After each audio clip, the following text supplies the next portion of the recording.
Magandang araw sa inyong lahat. Ako si Mary Juliet Rodelas at narito ako upang ibahagi sa inyo ang aking sinulat na kwento na may pinamagatang Ang Uod at ang Paru-Paro. Ang kwentong ito ay tungkol sa magkaibigang uod at paru-paro at ang kanilang mga karanasan at aral na natutunan sa kanilang paglalakbay.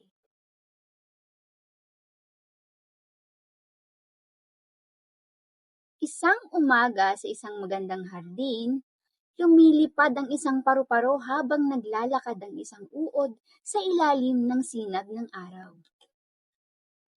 Ang ganda ng umaga! Bungad ng paru-paro na may kasiyahan sa kanyang tinig. Anong ginagawa mo riyan? Naglalakad-lakad lang ako. Sagot ng uod na may kalmadong boses. Wala namang espesyal. Tingnan mo nga naman.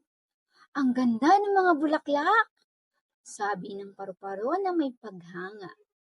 Ba't hindi mo subukang lumipad tulad ko? Napangiti ang uod, tila nag-iisip. Pasensya na, paro.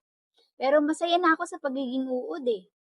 Hindi ko gusto ang ideya ng pagbabago. Hindi mo malalaman kung ano ang mangyayari hanggat hindi mo sinubukan. Sagot ng paru-paro na may pagmamalasakit. Subukan mo at baka matuklasan mo ang bagong mundo ng kagandahan at kalayaan. Pinag-isipan ng uod ang mga sinabi ng paru-paro habang siya'y naglalakad. Sa wakas, napagpasyahan niyang subukan ang pagbabago at magtago sa kanyang kukon.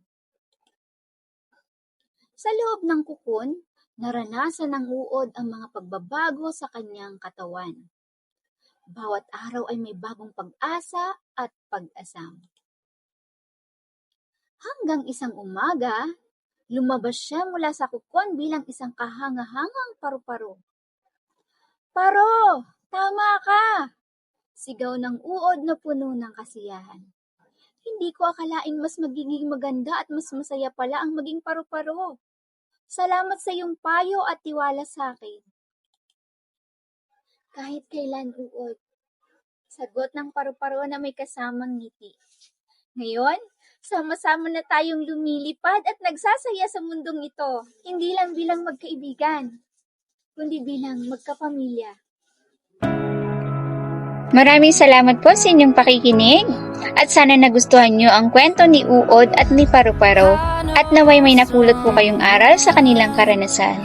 Muli, ako po si Mary Juliet Rodelas at nagpapasalamat sa inyong lahat.